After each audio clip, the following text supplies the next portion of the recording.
buenas noches, bienvenidos a Porvenir, ideas para el país que queremos y también para saber si todos queremos o no el mismo país. Y hoy vamos a debatir sobre dos temas muy importantes, la pobreza y la desigualdad. Reducir la pobreza es más que poner dinero en el bolsillo de la gente. Es también un proceso de acumulación, de educación, de formación, de ahorro. Y no se mide solo por lo que podemos comprar, porque nuestros consumos incluyen bienes y servicios públicos que son gratuitos o subsidiados, como la salud, la educación. ¿Qué debemos hacer para reducir la pobreza? ¿Qué combate debemos priorizar? ¿La pobreza o la inequidad?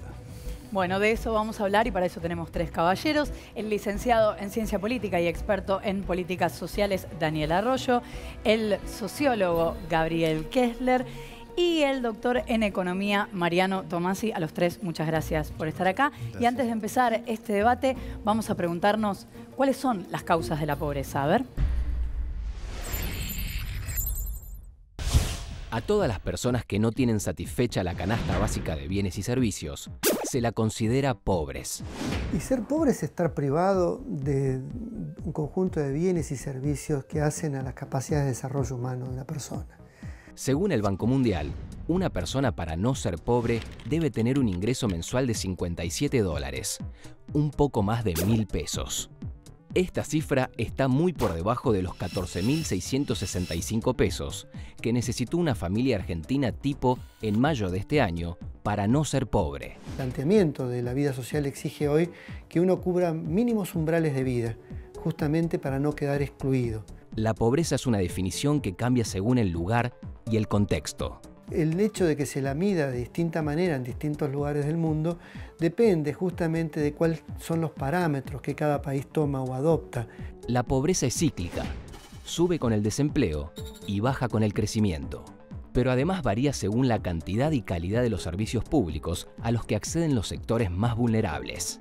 Vivimos en este país, un país fuertemente atravesado por desigualdades, por esa pobreza de un cuarto, un tercio de la sociedad argentina que carece de esos derechos mínimos, de esos derechos económicos, laborales o incluso ciudadanos básicos. Al mismo tiempo, la pobreza es la prima hermana de la desigualdad.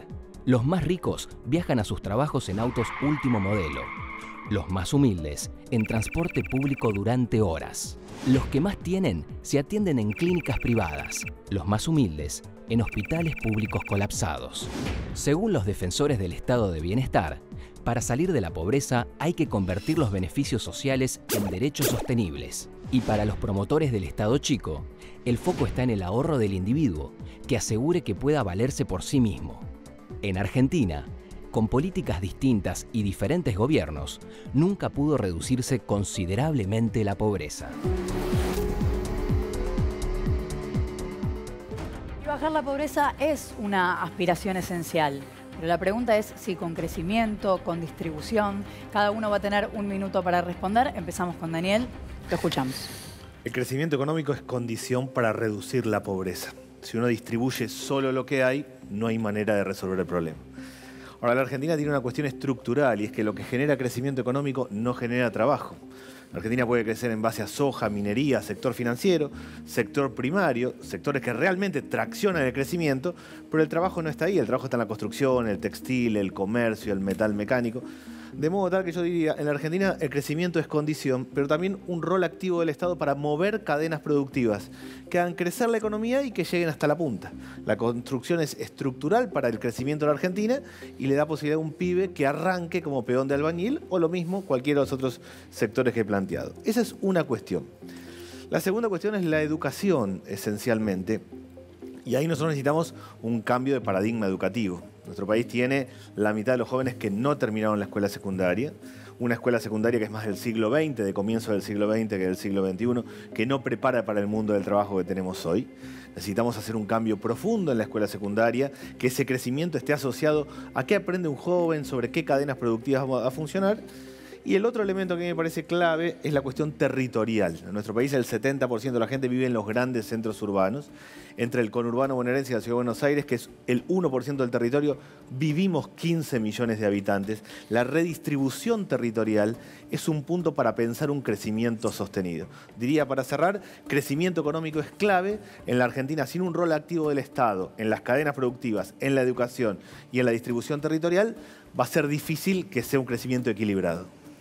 Todos tomando nota de lo que va diciendo Daniel. Gabriel, lo escuchamos. Sí, hoy hay que entender que la definición de pobreza que se utiliza a nivel mundial no es la que usábamos hasta ahora, sino que hoy la pobreza se considera algo multidimensional. Es el acceso a determinados derechos y servicios en relación con la salud, con la educación, con ingresos, con respeto. Y eso también cambia de acuerdo al ciclo de vida. Es distinto en los adultos mayores, en los niños. Es también diferente en hombres y mujeres, es diferente en pueblos originarios. Esto lo que hizo es que te complejizó la agenda de qué es lo que tenés que distribuir y qué es lo que tenés que crecer. Entonces, hoy la agenda en relación con, digamos, con la pobreza, lo que hace es, te trata de garantizar una serie de derechos a lo largo de toda la vida de distintas maneras, a partir del sector público, a partir del sector privado. Entonces, en ese sentido, como decía bien Daniel, tenés que crecer, tenés que distribuir, pero no solo tenés que distribuir ingresos, sino acceso a bienes y servicios. Y en relación a los servicios, hay un problema en América Latina, es que, como se decía en el video, los servicios públicos quedaron solamente reservados a aquellos que no pueden pagar. Y la experiencia internacional te muestra que cuando las clases medias desertan de los servicios públicos, la idea de que los servicios públicos solo es para los pobres también atenta contra la calidad de los servicios, porque no hay quienes en general aboguen con fuerza para mejorar su calidad. Entonces tenemos un problema en América Latina de larga data, que es el corrimiento de los sectores medios y altos de los servicios públicos. Hasta no tener servicios públicos, hasta no tener una vuelta de los distintos sectores a los servicios públicos, ahí tenemos un problema. Y hay algo que sí hicimos bien en América Latina, porque si no siempre nos da la imagen que hicimos mal, que es cuando miramos cómo mucho poco la desigualdad bajó en la década pasada en diferentes países de la región, en general hay algunas cuestiones que funcionaron.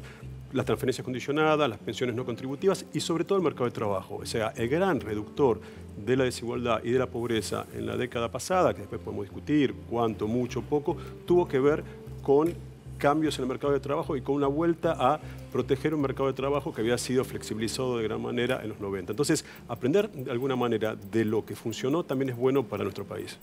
Vamos a retomar todo eso.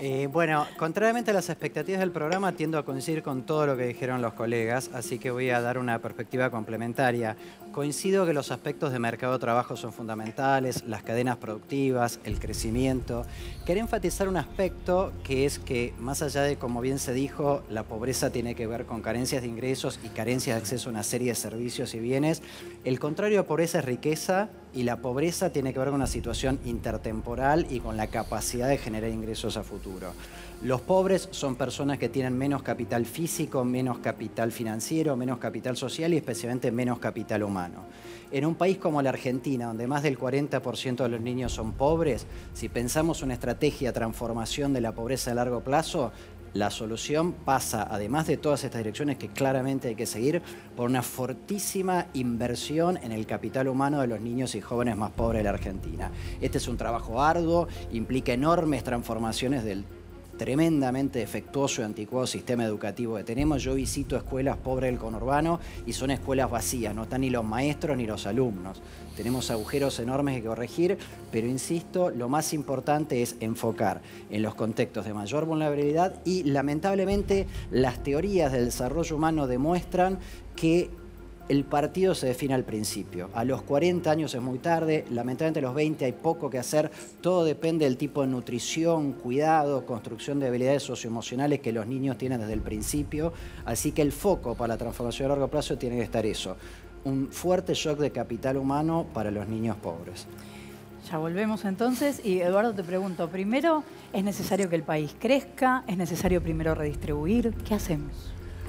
Hay un tema muy urgente acá sobre el cual vamos a volver en el programa. Nosotros tenemos que resolver el tema de la pobreza hoy, por varias razones. Y creo que hay un componente que surge siempre en estos debates que tiene que ver con esto de la pobreza estructural que se reproduce a sí misma. La pobreza que está vinculada, es un poco una pregunta también para el panel, está vinculada con la marginalidad, el delito, la exposición al delito y a la violencia, entonces así es mucho más difícil salir, siendo que uno está inmerso en la pobreza. Entonces ahí el punto quizás que a mí se me hace siempre que hablo de este tema es, bueno, ¿cómo evitamos la sociedad dual? ¿Cuál es el puente? ¿Cómo rescatamos a los chicos de hogares que ya están como del otro lado de la sociedad dual? ¿Existen esos puentes? ¿Existen esas experiencias? Yo sé que los tres tienen exposición a barrios vulnerables muy corrientemente, por lo cual me gustaría mucho ese color, saber si efectivamente hay una forma de entrarle a eso que es tan estructural. ¿En qué orden? Yo diría que la sociedad argentina no es dual, es decir, tenés un foco de marginalidad y tenés núcleos estructurales de exclusión muy importantes en diferentes lugares del país que no siempre se reproducen porque muchas veces no hay reproducción intergeneracional de la pobreza. Tenés una parte importante de la población que entra y sale de la pobreza de acuerdo a los ciclos. No es que si nosotros vemos las diferencias de pobreza entre los años, no solamente crece y baja, no es solamente gente que entra y sale, sino que hay grupos que entran, hay grupos que salen. Es decir, hubo mucha variabilidad de entrada y salida de la pobreza y eso es muy ligado a los cambios en el mercado de trabajo. O sea, no tiene que ver con un núcleo. Hay un núcleo de pobreza estructural, hay un núcleo de exclusión estructural que uno lo ve en distintas áreas, lo ves en salud, lo ves en educación, lo ves en vivienda. A veces son los mismos, a veces no. Un problema de salud catastrófico puede llevarte a la exclusión, aunque no estés excluido en otras áreas, pero también hay zonas intermedias y hay zonas porosas de entrada y salida a la pobreza. Es decir, yo creo que a veces no es del todo eficaz tener una imagen de que solamente hay una marginalidad estructural, sino que hay como continuidades y puntos de ruptura, y la sociedad tiene esa complejidad. ¿Los dos coinciden con esto? Yo diría que hay 4 Argentinas, que hay una Argentina de la pobreza estructural, de alguien que es pobre, sus padres fueron pobres, sus abuelos fueron pobres. Esa es una Argentina. Hay una segunda Argentina vulnerable, de gente que hace changas, trabajo informal, trabajo precario, el 35% de Argentina. Hay una Argentina de clase media, que tiene trabajo con recibo de sueldo, y una Argentina de clase alta. Tomándolo de Eduardo, esta idea de urgencia, a mí me parece que hay 3 medidas que no son las que van a resolver todo, pero son urgentes que deberíamos tomar. Una es resolver el tema alimentario. Yo diría, partir de una base, comer tiene que ser barato en la Argentina. La canasta básica de alimentos tiene que ser un bien accesible para todos. En un país que producimos alimentos tenemos que encontrar un mecanismo para que los 11 productos de la canasta básica sean accesibles y arranquemos con una base nutricional. O sea, empecemos por comer todos. Sí, que ese es un punto clave en un país que claramente está en condiciones de hacerlo. El segundo que a mí me parece que es sustantivo es el tema del crédito. Yo creo que el crédito hoy es generador de pobreza, porque está todo el mundo endeudado, porque pagan cuotas, porque en la financiera de la esquina le cobran el 100% anual, porque toma el financista del barrio. Armar un sistema de crédito no bancario, tasas muy bajas, 1 o 2% anual, para recuperar a las familias, para máquinas y herramientas, para que el gasista, el plomero, el carpintero tenga una sierra circular, para que la señora que cose ropa en su casa tenga una máquina de coser, le permite tener condiciones para trabajar y tener ingresos. Y lo tercero, que efectivamente se está encarando y creo que es lo que más está avanzando hoy en la Argentina, es el tema de la obra pública. Ahí yo sería un poquito brutal. Me parece que además de la gran obra pública, hay que hacer obra pública de pico y pala en la Argentina. Vereda, cordón cuneta, núcleos húmedos, vivienda social, para darle trabajo a un pibe sin secundaria completa que está perdido en la esquina. Esas 3 yo diría son medidas urgentes. No van a resolver el problema, pero nos pondrían un piso a la crisis. Mariano, ¿hay algo que estamos dispuestos a ceder para que no haya pobreza? Bueno, yo creo que eso depende de decisiones que tiene que tomar la sociedad. Me parece que hay desde cuestiones presupuestarias para ver cómo generamos las prioridades que acá se sugieren. Yo particularmente quiero enfatizar algunas de estas prioridades. Yo creo que existen estas capas, pero hay un segmento abajo, parecido al de más abajo que menciona Daniel, que claramente hay una correlación intertemporal muy fuerte y una correlación muy fuerte de que hay personas que tienen todas las carencias juntas. Y vuelvo a insistir con el punto de que esto requiere una fuerte inversión en los capitales de estas personas, principalmente capital humano de los jóvenes, pero como se dijo también capital financiero vía el crédito y muy importante vivienda, toda una transformación. Cuando la gente es propietaria de su vivienda, eso transforma incentivos, transforma posibilidades, así que creo que pasa por eso. Por supuesto que hacer estas cosas requiere trade-offs y hay otras que deberíamos dejar de hacer. Posiblemente deberíamos dejar de darle ciertas cantidades de plata a todo el mundo, deberíamos enfocar en aquellos que más lo necesitan y no en lo que termina siendo consumo, sino en lo que es transformacional y termina siendo inversión. Bueno, en un ratito retomamos esa cuestión. Ahora lo que nos preguntamos es de qué hablamos cuando hablamos de todo esto y por eso la pobreza en números. Según el INDEC, el 28,6% de los argentinos que viven en aglomerados urbanos son pobres. En total, son 1.807.590 hogares, donde viven 7.838.005 personas, de las cuales 1.704.883 personas son indigentes. Los hogares indigentes necesitarían 2.580 pesos para salir de su condición. Eso implica que sus ingresos se encuentran 41,7% por debajo de la línea de pobreza. En el caso de los pobres, necesitarían 5.827 pesos para salir de su condición. La brecha es del 37,7%. La ciudad donde más pega la pobreza es Concordia, donde el 42% son pobres y el 7,8% es indigente. Y donde hay menos es en Río Gallegos, donde el 9,6% son pobres y el 0,8% indigentes.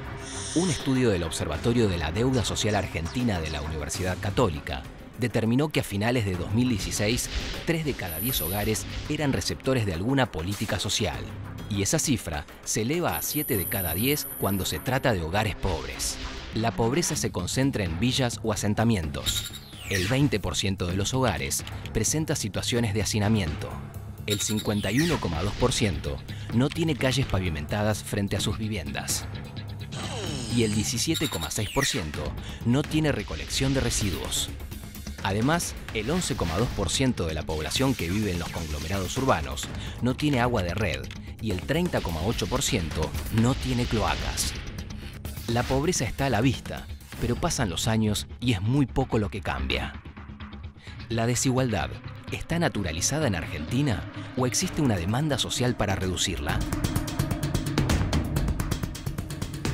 Bueno, es una pregunta para tener en cuenta, pero el informe habla básicamente de la pobreza y la desigualdad. ¿Qué pasa, Eduardo, con la desigualdad? Nosotros dijimos que eran primos hermanos, familiares cercanos, pero lo cierto es que la pobreza y la desigualdad no siempre se mueven del mismo modo y a veces se mueven en sentidos opuestos.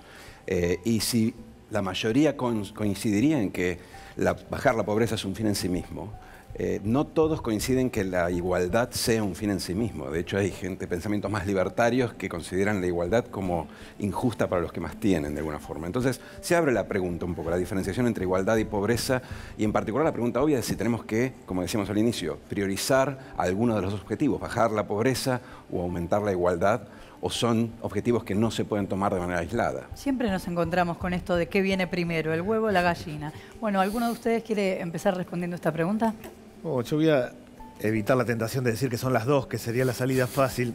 A mí me parece que hoy tenemos un objetivo prioritario que es el tema de la pobreza.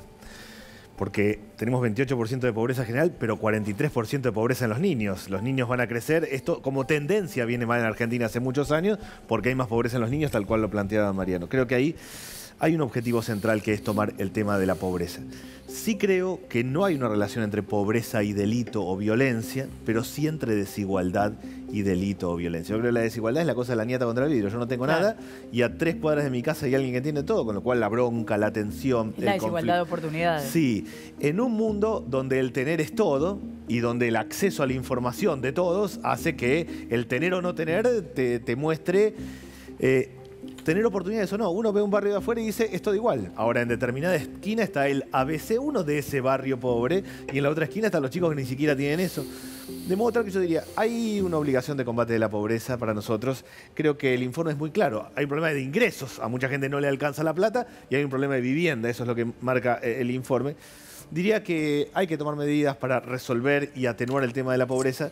La cuestión de la desigualdad es una discusión que debemos plantearnos. ¿Qué modelo económico tiene la Argentina? ¿Sobre qué bases productivas vamos a crecer? ¿Y qué cadenas productivas achican la desigualdad y cuáles no? Creo que ese es un debate de fondo.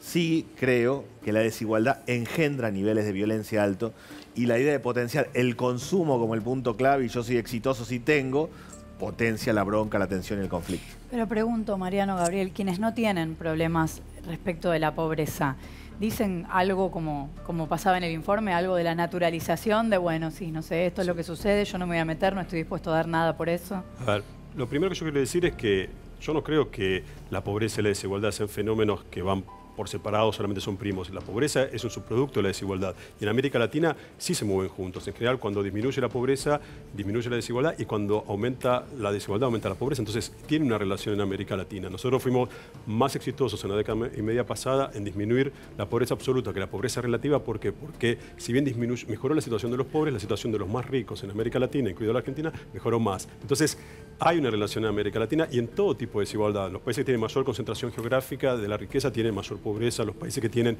mayor, digamos, desigualdad en relación a la educación, a la calidad, tienen mayor pobreza, lo mismo en relación a la educación. Entonces, yo creo que para mí es un riesgo separar la agenda de pobreza de la agenda de desigualdad. Creo que es una vuelta a algunas cuestiones que ya se habían discutido en los años 90 y que se habían dejado de lado porque habían fracasado. Se trató de tomar como políticas exitosas las políticas solamente de dirigirse a los pobres como los únicos que, digamos, como la única política focalizada, y eso no resolvió. La pobreza en una sociedad está relacionada con otros sectores. Si vos no generas trabajo en los sectores medios o en los sectores altos, también los sectores más bajos que dependen de servicios, de trabajos, también van a caer. Entonces, no podés, para mí, digamos, aislar el fenómeno de la pobreza de todo el funcionamiento de la sociedad y, por tanto, de las relaciones y de la desigualdad. Yo no creo que no es un enfoque con el que estoy de acuerdo y creo que no fue exitoso en América Latina, fue exitoso otros enfoques. ¿Y se puede, Mariano, trabajar en paralelo el tema pobreza y desigualdad? Yo vuelvo a insistir que hay que mirar las cosas en lo que es corto plazo y lo que es largo plazo, lo que tiene que ver con consumo y subsistencia hoy y lo que tiene que ver con generación de posibilidades a futuro. Creo que existe una cierta tendencia a sobresimplificar en la discusión política como si hubiera una posición que dice hagamos que crezca la economía, le vaya bien a todos, mayormente a los ricos y esto naturalmente derramará a los pobres, y otra que simplifica es si le agarramos a los ricos y le damos a los pobres todo se soluciona. Eso tiene supuestos muy simplistas con respecto a las transformaciones de estas cosas y a los efectos intertemporales.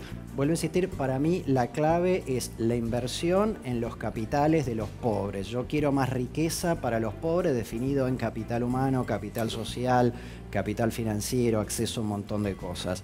Eso requiere un foco específico de política pública que creo que es clave para romper el circuito de la pobreza a largo plazo, y acá yo tiendo a creer que hay un segmento de la sociedad argentina que lamentablemente no tenemos bien cuantificado, una de las locuras argentinas, no tenemos los datos correctos, pero es un segmento de un 20, 30% de la población, seguramente 30% más de los niños que están en un ciclo que tiene que ser roto y no se rompe solo por el crecimiento económico y la generación de algunos empleos. Mientras habla Mariano, piden la palabra a los dos, primero Daniel, después Gabriel y vamos así. Cortito, me quedé con el tema de la naturalización o no. Y yo ahí veo contradicción, no lo tengo claro, en este sentido.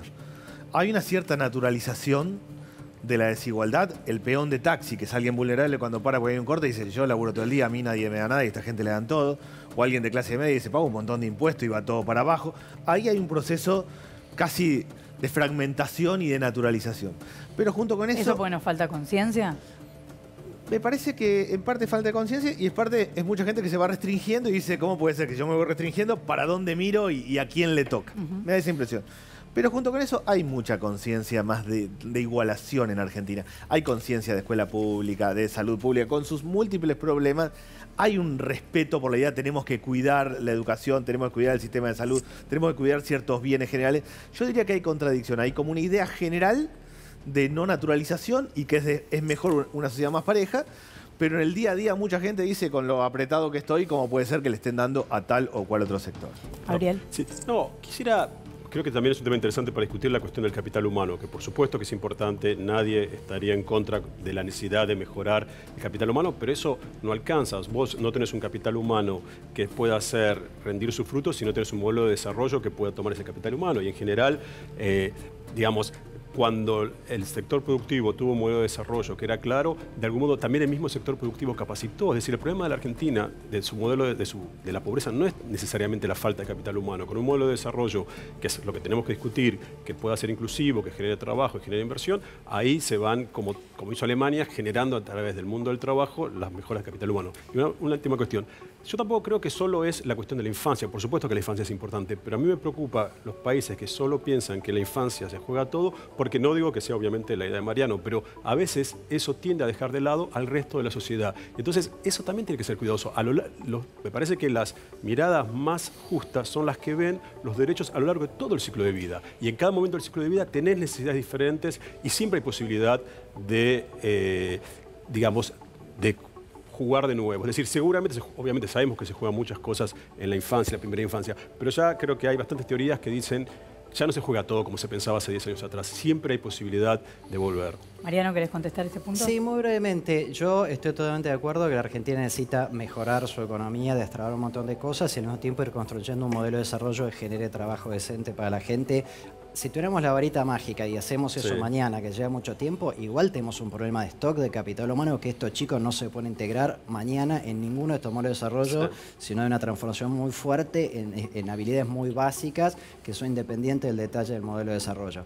Y con respecto al tema de los focos... Perdón, no hay acuerdo en ese punto. No, porque también... por ahí este énfasis. Y lo mismo con el otro tema, lamentablemente yo no puedo traer acá los números. En la Argentina tenemos problemas para construir números como estos. Pero si nosotros miramos cómo se construye, por ejemplo, el gasto social argentino, que es un gasto bastante alto en algunas dimensiones, es y está cambiando lamentablemente, es mucho transferencia y poco inversiones transformacionales, mucho termina yendo a consumo de bienes privados y poco inversión transformacional. Incluso los números, de nuevo, muy difíciles de construir, por ahí para fin de año los tenemos de Argentina, demuestran que nuestro gasto por grupo etario sigue estando muy sesgado, gastamos mucho en adultos mayores, gastamos mal en adultos, más o menos en jóvenes, y todavía seguimos gastando poco en niños, encima porque además contamos como una parte importante el gasto en niños, la asignación universal por hijo, las asignaciones familiares, que no es evidente que sean gastos en niños, son transferencias de dinero a los hogares, parte de los cuales es inversión en los niños, parte es consumo. Ya volvemos con el debate en cualquier momento, pero quiero saber, Eduardo, si hay igualdad, si hay pobreza, ¿se pueden las dos cosas de alguna manera juntar? ¿Cómo es? Mira, en Latinoamérica es cierto que coincidieron, pero en el mundo desarrollado hasta ahora están yendo en direcciones opuestas. Me parece que por eso a veces hay que tener un poco las prioridades y creo que está claro que en primera instancia la prioridad es, por lo menos en Argentina, la pobreza. En parte porque genera desigualdad, como bien dijeron. Hay un punto, sin embargo, que está más asociado a la desigualdad que vale la pena por ahí poner sobre la mesa porque va a ser tema de la próxima discusión y que tiene que ver con esta, yo llamaría sesgo meritocrático, que de alguna forma entra y conflictúa con lo que es la política social. Y el sesgo meritocrático es básicamente pensar en la vida simplificando obviamente, con una gran competencia en donde los que triunfan por mérito y esfuerzo y que choca con una realidad empírica, que es que si uno mira, por ejemplo, en educación, las pruebas PISA o Aprender, se da cuenta de que el nivel socioeconómico de origen es el principal factor explicativo y después de 10, 15 años en la educación pública haciendo esfuerzo, uno termina más o menos en la misma posición relativa de donde salía, con lo cual a veces el esfuerzo no es suficiente y ahí es donde surge la necesidad de que el Estado de alguna forma le dé más al que menos tiene. Es un poco la forma más simplificada de pensar la política de gastos sociales, la política de compensar, de emparejar la cancha, que está asociada a los planes sociales, a dónde ponemos el dinero del gasto social que mencionaba Mariano. Bueno, un tema súper complejo y espero que podamos hablar más detenidamente en el próximo bloque. Estoy segura que los tres deben tener algo para decir sobre eso. Planes sociales, ¿ayudan a combatir la pobreza? Lo vamos a debatir en el próximo bloque.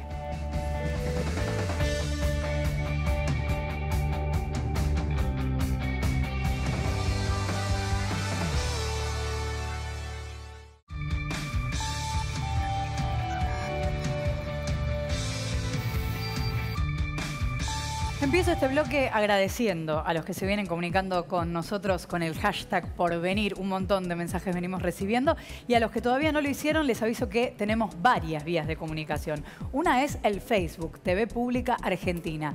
En Twitter y en Instagram en la misma dirección, @TV_Pública. Siempre con el hashtag Porvenir, así podemos leerlos. Y después en la web www.tvpublica.com.ar.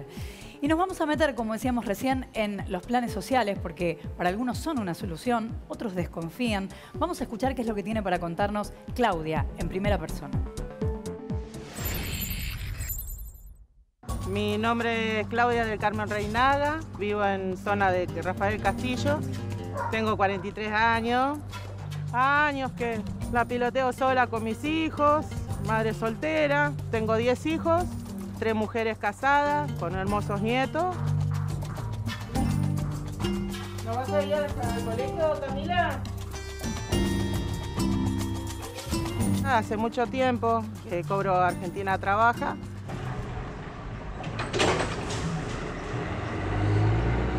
Primero empecé yo cuando el plan se cobraba 150. El plan era PEC, que se llamaba antes. Y vos trabajabas de lunes a viernes. Cobraba el plan ese, tenía 4 chicos en ese tiempo, los calzaba, le compraba ropa, podía, uno se podía. Ay. Toma mate. ¿Hiciste la tarea ayer, Camila, que estuviste renegando? Sí, estaba haciendo lectura, ya terminé hasta el 100 y estaba haciendo lectura. ¿Lectura? Sí, como de Princesita Sofía. El laburo del plan fue red de agua, vereda, limpieza barrial. Yo en sí estoy acostumbrada a hacer estos laburos pesados. Nos ayudamos mutuamente con mis hijos, pero si yo tengo que vivir sola con los 4.430, digamos, yo no vivo. Me viene 3.000 pesos de luz y ahí tenés que pagarlo, si no te corta el suministro. tengo a mis nietos que son enfermitos, o sea, tienen problemas de asma, esas cosas, yo necesito la luz por la nebulización que se hace, entonces sí o sí lo tengo que pagar. En este laburo es mi descargo de todas las cosas que se te juntan. Algunas veces, viste, tenés problemas y el único descargo es el laburo. Me descargo, qué sé yo, con la pala, con el pico. Entonces vos le das, tranqui, nueva. Y los problemas del laburo quedan en el laburo y mi casa es mi casa. Fuerte la historia de Claudia y seguramente la historia de muchos. Y Mariano, me gustaría saber si los planes sociales son un parche o pueden ser una política a largo plazo. Yo creo que planes sociales es un título que engloba demasiadas cosas distintas. Acá estamos viendo una señora con su historia que describe un programa en particular que se llama Argentina Trabaja, que es el PRIS que tiene dos patas, Argentina Trabaja y Ellas Hacen, con más foco en mujeres, particularmente mujeres víctimas de violencia. Su programa tiene muchos componentes, tiene el componente de dinero, tiene el componente de prestación laboral, tiene el componente de formación. En las versiones actuales que está trabajando el actual gobierno tiene componentes que según el caso también acompañan en temas de maternidad, de formación de los hijos. Claramente es un programa bastante completo. Los planes sociales incluyen una variedad de cosas de distinto tamaño, de distinto monto. Y de nuevo, yo los descompondría más bien en sus componentes básicos y ver cuál componente sirve más. Claramente todos los componentes sirven. Algunos son más para acompañar situaciones transicionales, para paliar coyunturas difíciles.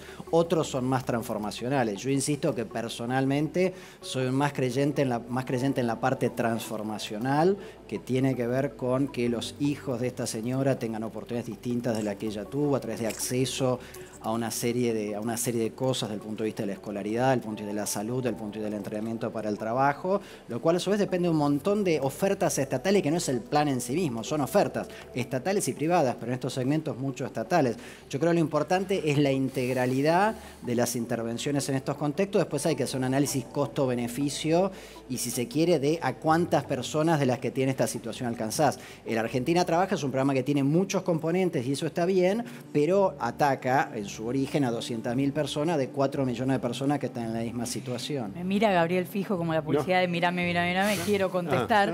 Y quiero saber, hago la misma pregunta, si los planes sociales son un parche o pueden ser una política a largo plazo. No, yo creo que pensando en los planes como las transferencias condicionadas, como son la UH, como hay en toda América Latina, para que tengan una idea, hay alrededor de 130 millones, un poco más, de latinoamericanos y latinoamericanas de los diferentes países que reciben una transferencia condicionada. Las transferencias condicionadas llegaron para quedarse y yo diría, en el buen sentido de la palabra, es uno de los mejores negocios, en comillas, porque salen poco, salen alrededor del 0.4 del PBI, depende del país.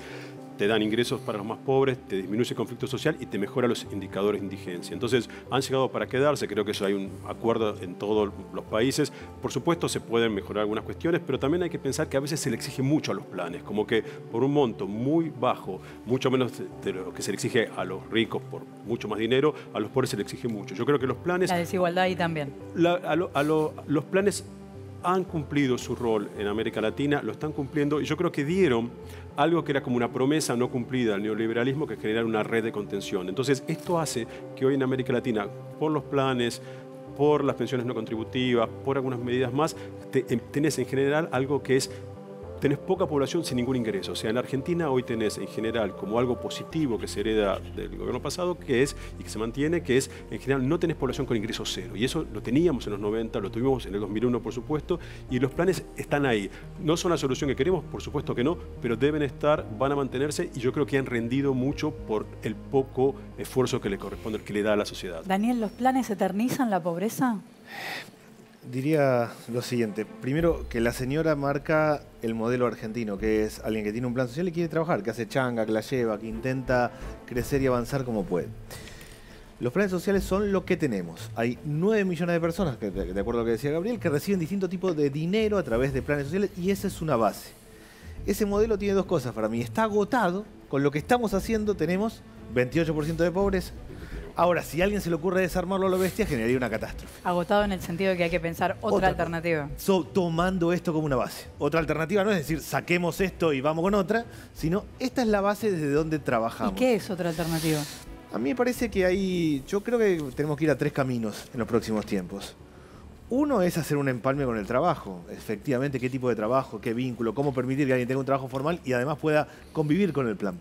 Un proceso que se ha iniciado, pero que hay que hacerlo grande, masivo, de verdad.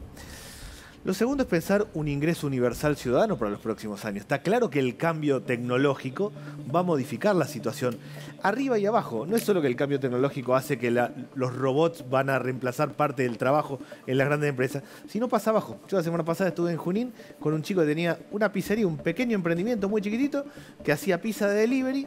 El pibe vio que se vendían sándwiches al mediodía, se puso a hacer sándwich y papas fritas.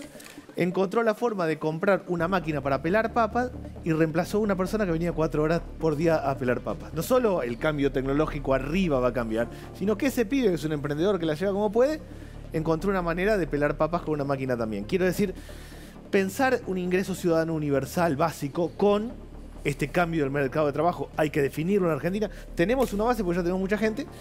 Y lo tercero que me parece que es clave es como entender el trabajo como un valor cultural. Lo que decía la señora, yo lo creo. El que tiene trabajo se para derecho, está bien con su familia, anda bien. El que no tiene trabajo está mascullando bronca, está enojado todo el día y se pelea con lo que tiene cerca. El no trabajo genera tensión y conflicto. Me parece que entre esta idea de revisar los planes y reorganizar, esta idea de un ingreso universal básico y el empalme con planes sociales y trabajo, y también construir el trabajo del siglo XXI, por ahí deberíamos caminar. Mi impresión es que si lo hacemos a lo bestia vamos a generar una catástrofe en la Argentina. Si vamos trabajando ordenadamente hacia una segunda etapa, yo creo que va a haber mucho acompañamiento de la sociedad y de la gente que tiene planes sociales. Eduardo, ¿alguna consulta a nuestros debatientes? Sí, yo me quedaría hablando de ingreso universal toda la tarde, pero tenía una pregunta más yendo para atrás, para lo que decías antes. Tenemos asignación universal por un lado, sin condicionamiento de trabajo, tenemos planes que supuestamente son de inserción laboral. Vos hablabas del empalme, que es algo que existe ahora, que es pagar parte del sueldo para ir al mercado formal, más regular. La pregunta hoy es, ¿vos pensás que ese mercado puede integrar a personas como la señora o necesitas un régimen subsidiado permanentemente? Porque me parece, si me preguntás, hay un grupo que no es necesariamente indigente, pero a la que le cuesta estructuralmente ingresar al mercado, incluso informalmente, y para el que el empalme no va a ser suficiente, que vas a tener que darle específicamente trabajos para esa gente. Pero es un poco la pregunta. Sí creo que hay un esquema subsidiado durante un tiempo largo, pero que hace falta crear una red de 20.000 tutores ahí alrededor. Es decir, tomo el caso de los jóvenes. Los jóvenes en la Argentina, los jóvenes excluidos, saben hacer la tarea. Un pibe tiene que trabajar repositorio de supermercado, va y coloca el producto en la góndola. Lo que le cuesta es ir todos los días a trabajar 8 horas. Porque no vio a su padre o a su abuelo trabajar. Le cuesta sostener el ritmo. Yo creo que armar una red de 20.000 tutores, con el cura, el pastor, la maestra, el técnico del club de barrio, la gente que es creíble, que armar esa red, contactar con la escuela, con el trabajo, armar ese esquema. No solo un esquema de subsidio, de generar trabajo específico, ahí donde va el tema de obra pública de pico y pala, no solo el empalme, sino este tema del tutor que va acompañando la sociabilidad. La sociabilidad la da la escuela. El pibe se levanta a la mañana, se peina, se lava los dientes, se pone el guardapolvo y va a la escuela. Y todos los días hace lo mismo, a la misma hora, arma un método que después se llama cultura del trabajo, pero que le sirve para tener pareja, para andar por la vida. El que no tuvo eso, no tiene ese ritmo. Esa red de tutores para mí deberían ayudar a armar ese ritmo. Creo que deberíamos enfocar gran parte de los esfuerzos para ese lado. ¿Y el rol de las organizaciones sociales? ¿Qué pasa, por ejemplo, con la Iglesia, con todos los intermediarios en estas situaciones? En general, los estudios que yo estuve viendo que hacen un análisis mundial de cuánto las instituciones privadas, las organizaciones, las fundaciones pueden aportar al Estado en el mejoramiento social, lo que dicen es que en general el balance es poco. Pueden aportar ideas, pueden aportar algunas, las más progresistas, algunas ideas novedosas, pero en general lo que aportan cuando uno mira lo que cuestan y otras cuestiones es mucho menos que lo que, por ejemplo, puede aportar un tema que casi estuvo ausente, que es la cuestión tributaria. O sea, no hay disminución de la desigualdad sin un cambio del esquema tributario en América Latina y sabemos que eso es sumamente complicado. Entonces, mi impresión es que eso es bueno, por supuesto, siempre que la sociedad colabore, ayude, piense, es por supuesto ideal, pero pensar que ahí está la solución está demostrado con estudios internacionales que no es así. ¿Y ubicamos en el mismo lugar a las organizaciones sociales y a la Iglesia, Mariano? Bueno, acá hay me meterías las preguntas difíciles. Acá hay aspectos complejos. Muy brevemente coincido en bastante de lo que se dijo antes. Coincido que tenemos un piso alcanzado a través de las asignaciones, AUH, familiares, etcétera. Este gobierno está tratando de completar. Es un piso importantísimo, el que obviamente no se puede retroceder, sino seguir creciendo en cobertura. Yo no diría en montos, porque la plata tiene más retorno en otros frentes. Tiro que estoy en desacuerdo con el ingreso universal, solo para polemizar con mi amigo, el coordinador de acá, pues yo creo que ahí se aplica lo que había dicho Daniel antes. Yo creo que no pasa por el ingreso. Tenemos que corregir un montón de cosas, de empalmes, de mercado de trabajo. Y sí coincido con tu pregunta de que hay muchas personas que no se pueden insertar en la estructura laboral que genera la Argentina hoy, ni tampoco en la que cuando las cosas las hagamos mejor vamos a generar. Encima cuando le agregás los problemas transicionales del cambio tecnológico, la robotización, etcétera. Pero sigo insistiendo, es un problema en parte de oferta de capital humano sobre el que hay que trabajar muy fuertemente. Coincido plenamente con lo que dice Daniel de que parte de esto requiere un trabajo cuerpo a cuerpo del tipo tutor, requiere trabajar en redes con los actores que hay, requiere muchísima coordinación entre los distintos niveles estatales, entre las distintas áreas estatales, lo cual es tremendamente difícil de lograr, e incluye trabajo con aquellos que efectivamente están en el terreno, porque cuando el Estado abandonó algunos lugares como la Villa Miseria, para bien o para mal, lo ocuparon las iglesias, la ONG, las organizaciones sociales en el sentido más combativo, digamos, y hay que encontrar la forma de cooperar con todos estos actores que tienen la información, la llegada de la creatividad. Es difícil, es parte del desafío, pero creo que no los podemos ignorar. Bueno, ya todos tienen cosas para decir, pero voy a esperar un ratito. Espérenme, no se me vayan. Y Eduardo, te pregunto. Bueno, dos algo de todo aclaraciones. esto. Algo que tiré algo. Contame algo. Quiero decir dos aclaraciones. La primera, que yo tiré lo del ingreso universal en este contexto un poco en línea con lo que decía Daniel, como un complemento de salario. Es una de las patas, pero complemento del trabajo, digo. Pero de hecho hay literatura académica que muestra que la extrema pobreza inhibe el trabajo, inhibe el progreso, porque la persona se paraliza, se hunde. Entonces ahí puede hasta ayudar a que se inserte laboralmente. Hay otro tema que sí me parece importante que tiene que ver con esto de la urgencia que hablábamos antes, que es el siguiente. Nosotros durante los próximos años vamos a tener una ventana de oportunidad, pero esa ventana depende mucho. La demografía nos da esta ventana, de la cual vamos a hablar seguidamente, pero esa ventana depende mucho de que los ingresantes al mercado, no la señora, los hijos de la señora, los chicos que mencionaba Mariano, puedan integrarse al mercado y producir, porque de lo contrario eso juega en contra. Vamos a hablar más de esto en unos momentos, pero me parece que esa ventana y esa urgencia le agregan aún más presión a alguna de las cosas que comentamos acá. Parece que hay algunas soluciones para los problemas del país. No sé, dicen que lo vamos a hablar en el próximo bloque, acá en Porvenir.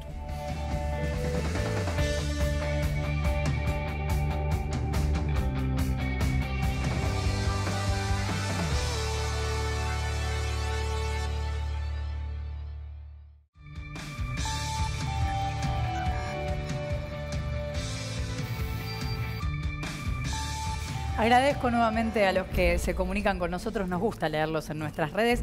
Estamos en Facebook, en TV Pública Argentina, en Twitter y en Instagram en la misma dirección, @tv_pública, siempre con el hashtag Porvenir. Y estamos en la web www.tvpublica.com.ar. Y existe para los argentinos un factor importante que podría bajar los índices de pobreza y vamos a meternos en esta máquina del tiempo.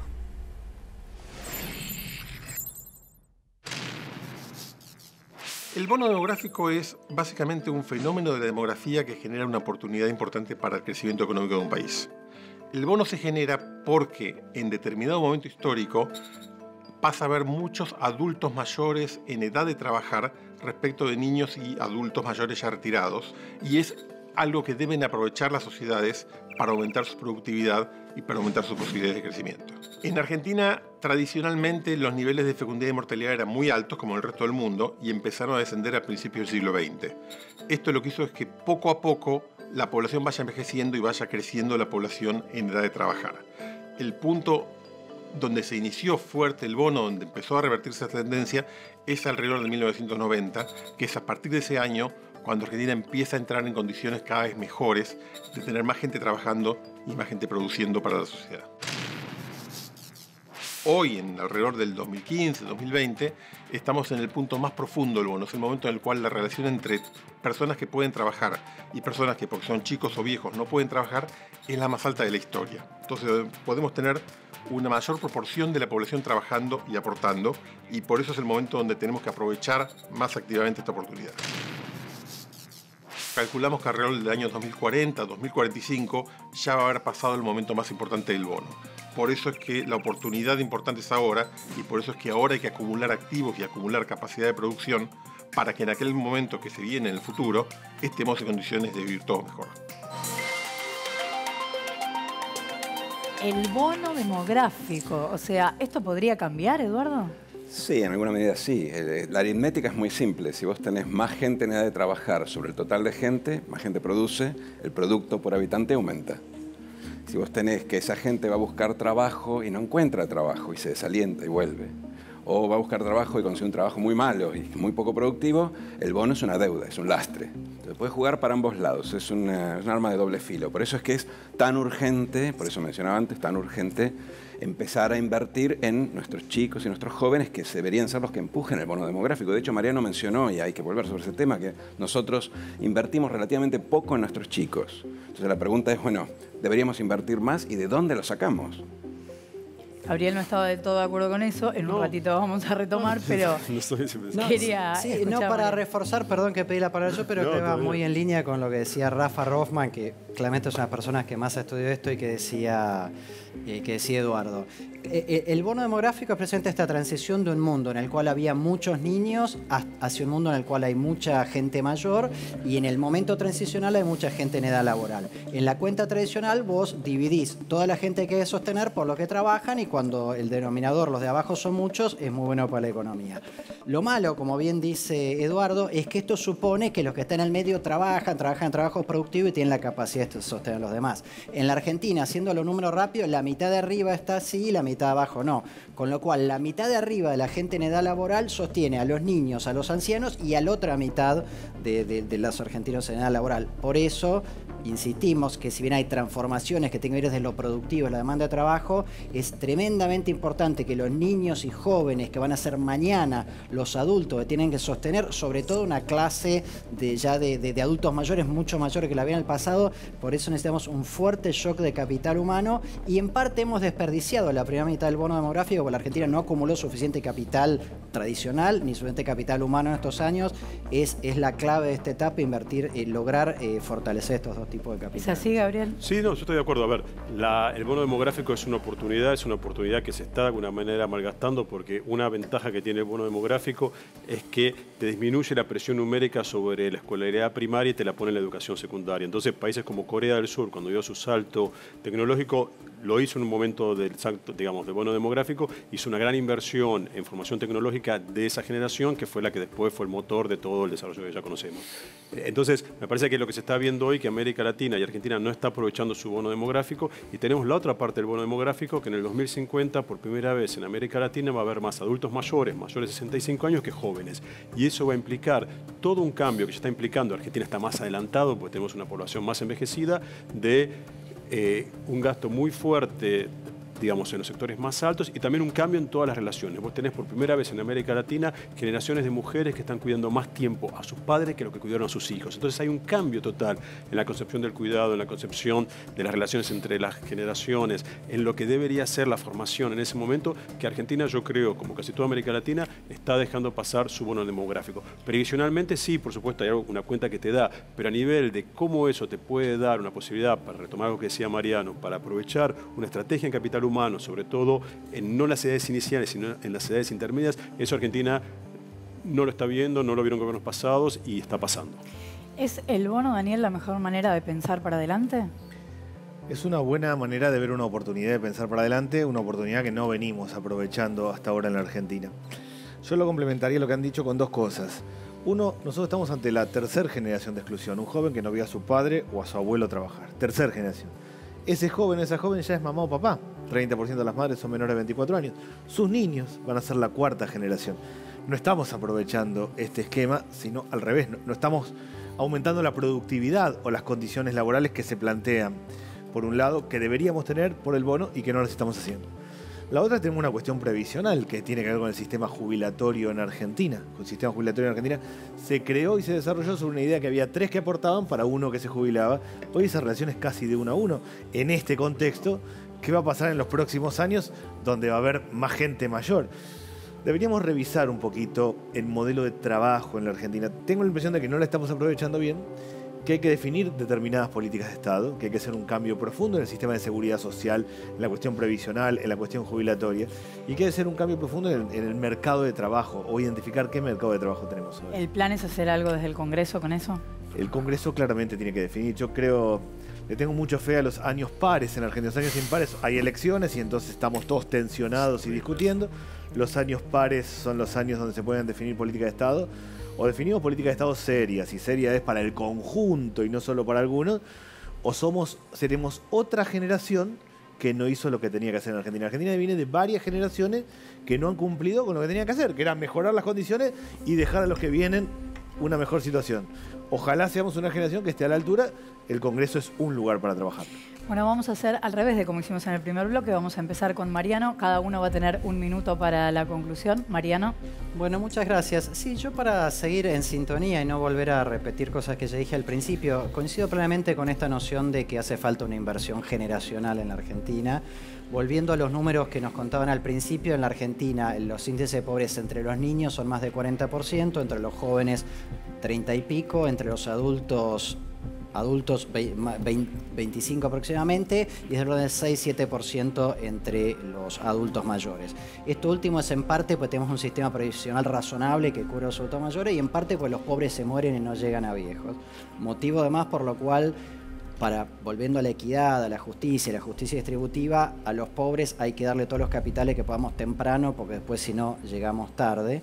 Y de nuevo, para aprovechar esta oportunidad y desafío que nos da el bono demográfico y hacerlo de nuevo con el énfasis en equidad, igualdad, etcétera, claramente los cañones tienen que estar en la formación de los capitales de las generaciones jóvenes, niños y por nacer, que van a ser los que tienen que sostener a los adultos mayores del futuro. Gabriel, 1 minuto para la conclusión. Sí. Yo creo que, más allá de las diferencias que tengamos, creo que hay un consenso a nivel internacional. Se sabe qué hacer para disminuir la pobreza y la desigualdad. Hay cientos de trabajo y hay ahí una idea, hay muchas ideas que si no se hacen a veces es más por una cuestión política que técnica, porque implica tocar muchas cosas, tocar la cuestión tributaria, tocar intereses, etc. Yo creo que a mí lo que me obsesiona, uso estos minutos, estos segundos para obsesión, algo que apareció un poco veladamente, pero no tanto, es qué modelo de desarrollo va a tener la Argentina. Y yo creo que ahí es donde no sabemos, y no es culpa ni un gobierno ni del otro, porque no hay claramente, desde mi punto de vista, modelos de desarrollo de un país que tenga nuestra demografía, la demografía es importante, de casi 50 millones de habitantes, que tenga salarios dignos, que tenga un modelo donde se condiga, como dijo al principio Daniel, trabajo, innovación y divisas, y ahí es donde no vamos a ser Australia, aunque lo suframos, ya está demostrado por varios historiadores económicos, no vamos a ser Canadá, no hay otros modelos que se parezcan al país que yo quisiera, la Argentina. Yo he escuchado que se habla de Colombia, amo Colombia, pero no quiero vivir en un país donde la gente gana $200 o $300. Entonces, eso es a mí lo que me obsesiona y me parece que esa es la discusión que debemos dar, porque estoy muy de acuerdo, por supuesto, con la idea del capital humano, estoy de acuerdo con muchas cosas que se dijeron, pero sin un modelo de desarrollo que traccione, que aproveche ese capital humano, no vamos a tenerlo. Y eso es muy difícil porque no hay muchos modelos disponibles. Hay modelos que... el mundo está lleno de bienes que se venden, entonces el modelo de industrialización a la antigua, que durante décadas se puso como el modelo de desarrollo, no va a funcionar lamentablemente porque eso no va a funcionar ahora. Entonces, me parece que esa es la discusión más importante y lo que a mí más me angustia. Se me pasó decirles que quien no cumple el minuto se le puede caer un piano en la cabeza. Daniel, con este antecedente, la conclusión. Voy a tratar de evitarlo. 2 conclusiones. Una, para quien nos está viendo en este plano. Con tantos problemas que hay, acá hay que participar. En la política, en la cooperadora de la escuela, en la sociedad de fomento, en algún lado. Lo que nos sirve es sentarse a ver qué hacen los demás. La Argentina tiene problemas serios y urgentes. Cada uno tiene que ver cuál es su lugar, pero tiene que estar en algún lugar. Lo segundo es que de todos los desafíos yo me quedaría con uno, hay que dar vuelta a la escuela secundaria. Y acá yo soy muy optimista. Lo único universal, lo único que tiene legitimidad en Argentina es la escuela. Lo único que cree en las familias es en la escuela, en nada más. El padre que va y genera un hecho de violencia contra el docente, en el fondo le dice, ayúdame porque no sé qué hacer. El pibe que está perdido en la esquina, muy complicado, sabe que tiene que agarrarse a la escuela. No puede, pero sabe que tiene que agarrarse a la escuela. La escuela es el lugar desde donde tenemos que construir. No hay muchos otros lugares. Todo lo que hay que hacer acá y todo lo que hemos planteado, hay que hacerlo desde algún ámbito. El Estado tiene pocas capacidades. Las organizaciones sociales tienen muchas dificultades. El lugar central para pensar es la escuela. Yo diría, pongamos foco en la escuela y en la escuela secundaria como un lugar desde donde trabajar para adelante. Muchas gracias a los 3 por haber estado con nosotros. Gracias. Y Eduardo, ¿conclusiones? Bueno, varias, ¿no? Hay consensos, claramente. El bono demográfico nos apura, nos venía apurando hace unos años, es hora de actuar. El modelo de transferencias condicionadas, que hasta ahora ha dado muchos frutos, ha dado casi todos sus frutos. Creo que hay un consenso de que hace falta complementarlo con acciones en el hábitat sobre el cual se está actuando y sobre todo en educación e inserción laboral, que siempre es mucho más difícil que ponerle dinero en el bolsillo a la gente. O sea que ahí hay consenso sobre la necesidad de hacer algo, no está tan claro cómo, aunque hay experiencias de las cuales uno puede tomar lecciones. Lo positivo que me llevo es que, no me acuerdo quién o alguno de ellos mencionó que hay rotación, hay salida y entrada de la pobreza. El núcleo duro no es tan duro. Y eso implica que hay salida de la pobreza. Entonces, la pobreza se puede revertir. No hay excusas para no revertirlo. Yo me quedaría con eso. Bueno, me gusta la idea, podemos pensar en eso y nosotros nos vamos a volver a encontrar en otro debate el sábado que viene a las 20 acá por Venir.